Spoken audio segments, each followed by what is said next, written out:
Good morning to you, Tola. Thank you so much for joining me on the program. Good morning, Harriet. So, between yesterday and today, I'm sure investors have had time to digest those numbers and kind of factor it into whatever it is they will be planning with regards to their businesses or their investments. For you, what initial reactions have you got from investors? Well, like you mentioned initially, the reaction has been very drastic in the fixed income markets.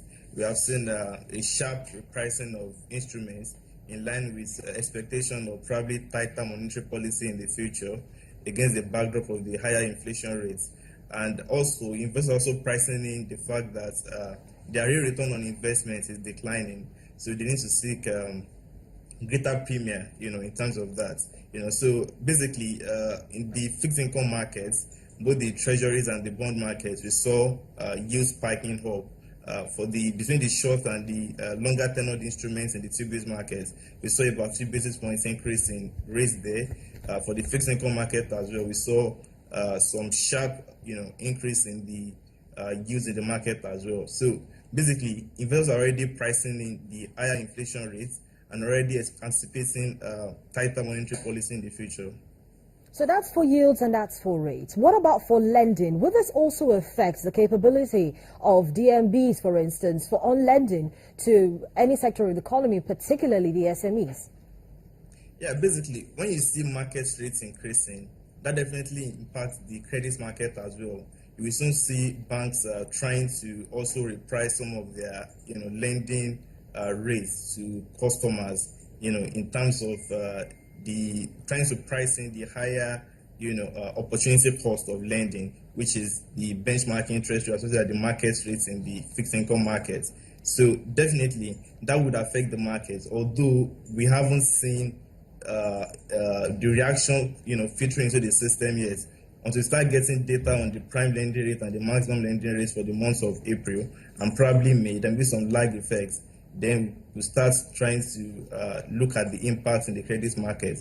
But right now, we don't have the data yet to try and build expectation. But we think that may likely occur. Well, Tola, today the Debt Management Office holds its first bond auction for the second quarter of the year. And how do you think investors are going to be pricing this particular bonds, which are, of course, reopenings of previous issues? Yeah, we think the marginal rates at the auction would likely increase relative to February. Don't forget that the February auction, about 100 billion was issued. This time around, they are increasing the amount offered to 110 billion naira. So in terms of the volume of securities available, it is much more higher now.